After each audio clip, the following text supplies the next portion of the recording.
Doctor Babasaheb Ambedkar Marathwada विद्यापीठ छत्रपती संभाजीनगर यांच्या संयुक्त विद्यमानं आयोजित 7 दिवसीय विशेष श्रमसंस्कार शिबिराच्या निमित्तानं या बौद्धिक सत्रामध्ये उपस्थित असलेले माझ्या समवेतचे प्रमुख अतिथी व्यंकटेश खरात सर, सोबतच माझे दुसरे स्नेही मित्र प्राध्यापक श्री उद्धवजी मस्के सर, या NSS तथा राष्ट्रीय सेवा योजना विभागाच्या प्रमुख कार्यक्रमाधिकारी प्राध्यापिका Parvati Deshmukh madam, doctor Sudhakar Wagh sir, doctor Swati Mahajan madam, तद्वतच शिबिर सहाय्यक केशव सोळंके सर, अंकिता भाटी, डॉक्टर अंकिता भाटी, प्राध्यापक प्राजक्ता कदम मॅडम, तसेच आपल्यातनं निवडले गेलेले राष्ट्रीय प्रतिनिधी कुमारी रिनल राजेश नंद तथा कुमारी सादिया खान, या आणि आपण समोर उपस्थित असलेल्या सर्व विद्यार्थी भगिनींनो युवतींनो, आज आपल्या समोर हे जीवन सुंदर आहे या विषयावर व्याख्यान देण्यापूर्वी मी एक गोष्ट आपल्याला स्पष्ट करू इच्छितो. व्याख्याता किंवा वक्ता म्हणून की एक गोष्ट चांगली झाली मॅडम की उपाशीपोटी तत्वज्ञान पचत नाही असं म्हणतात आणि भरलेलं पोट असल्याशिवाय ते सुचतही नाही. आणि वक्त्याच्या अनुषंगानं माझं जेवण झालेलं असल्यामुळे आणि स्वयंसेविका सर्व आत्ताच त्यांनी भोजनाचा स्वादिष्ट भोजनाचा आनंद घेतला असल्यामुळे हा दुहेरी संयोग इथे आहे. त्यामुळे माझ्या व्याख्यानामध्ये त्या अर्थानं फारसा अडथळा मी जे बोलेल तुम्हाला पचायला जड जाणार नाही अशी अपेक्षा व्यक्त करतो.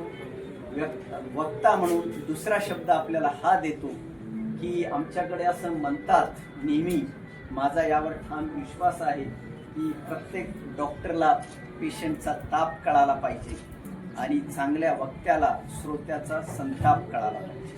आणि तुम्हाला तो येण्याच्या अगोदर मी माझी जागा घेतलेली असेल की ग्वाही देऊन हे अभिवचन देऊन माझ्या भाषणाला सुरुवात. तर मित्र हो, आजच्या माझ्या व्याख्यानाचा विषय आहे की जीवन सुंदर आहे. वास्तविक पाहता मलाच नव्हे उपस्थित श्रोत्यांनाही हा प्रश्न पडला असेल की शेवटी सर यात नवलते काय, जीवन हे मूळतः सुंदरच असतं. म्हणजे जीवन सुंदर आहे हे माझ्यासारख्या माणसाला इथे मला सांगण्याची गरज का पडते? तर माझं हे मत आहे की आजूबाजूला आपण दैनंदिन घडामोडी ज्या वाचतो आहोत, ऐकतो आहोत, पाहतो आहोत, त्या जीवन सुंदर आहेत यावरचा विश्वास बुडवण्याला आपल्याला बाध्य करणाऱ्या आहेत, होत चाललेल्या आहेत असं माझं बऱ्यापैकी मत झालेलं आहे. आणि म्हणून हा विषय चिंतनाचा मी निवडलेला आहे. जीवन हे सुंदर आहे हे सांगण्या अगोदर मी असं म्हणेल की बऱ्याच लोकांचं जीवनाविषयी कुरबुर चालू असते, नैराश्य चालू असतं. जिंदगी हर कदम एक नई जंग आहे हे पण आपण ऐकत असतो. कधी कधी कुणी कुणाला मारायचा प्लॅन करतंय, कुणी मारतंय, खून होत आहे, रक्त वाहत आहे, द्वेष होतोय, नैराश्यात लोक जात आहेत, नैराश्याची ट्रीटमेंट घ्यावी लागते. माझं असं स्पष्ट मत आहे की हे जर जीवन सुंदर असतं तर या गोष्टी घडल्या नसत्या. या अर्थी हे सगळं होतंय, हत्या होतात, आत्महत्या होत आहेत. आणि म्हणून माझ्यासारख्याला हा चिंतनाचा विषय अपील करतो. हे जीवन खरंच सुंदर आहे का? आणि ते सुंदर असेल तर मी ते मान्य केलंय का? मला ते खरोखरच सुंदर वाटतंय का? आणि त्या अनुषंगाने माझी काही पावलं पडतायत का? या सर्वांची गोळाबेरीज म्हणून माझं चिंतन, माझं जे काय थोडंफार वाचन अभ्यास आहे ते मी आपल्यासमोर ठेवणार आहे. आणि सुरुवातीलाच मी एक सांगेल की हे जीवन सुंदर आहे असं का वाटतं, असं का म्हणावं? तर बरेच लोक जीवनाला थकल्यासारखे वाटतात. एक शायर आहे, गीतकार आहे, अत्ताउल्ला खान नाव ऐकलेलं आहे, पाकिस्तानी आहे. त्यांचा एक शेर नेहमी मला फार भावतो. तो असा मॅडम कि अब तो तबीयत भी जुदा जुदा सी लगती है, अब तो तबीयत भी जुदा जुदा सी लगती है, सांस लेता हूँ तो जख्मों को हवा लगती है, कभी राजी तो कभी खफा खफा सी लगती है, ए जिंदगी तू बता तू मेरी क्या लगती. आणि मला वाटतं जिंदगी हमारी क्या लगती है, आपल्याला विचारायची वेळ येत असेल तर निश्चितच विचारायची वेळ येत असेल तर निश्चितच जीवन जगण्यामध्ये आपण कुठेतरी अपयशी होत तर नाही ना, हे देखील माझ्यासारख्याला प्रश्न पडतो।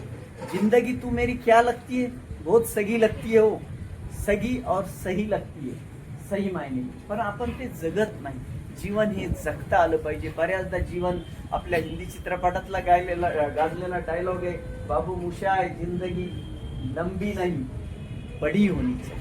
एरवी आपण स्लिम होतो, परंतु जिंदगी मात्र बडी असली पाहिजे। याचाच नक्कीचा अर्थ काय भगिनी वर्गांनो, तर तो असा की जिंदगीला अर्थ असला पाहिजे। आपल्या जीवनाला काहीतरी ते व्यर्थ असता कामा नये। तुमचा आमचा श्वास घेणं देणं ते सगळं वर्तन हे व्यर्थ जाता कामा नये, ते अर्थपूर्ण मिनिंगफुल असायला हवं। बघा आता बरेच जण सांगत असतात की आमचं असं चाललंय तसं चाललंय, रडगाणं असतं, नैराश्यवादी भावना असते। मला कोणी विचारलं कैसे हो, तर मी त्याला मुश्किल उत्तर देत असतो माझ्या शैलीत की जिंदगी में गम है, गम में मजा है,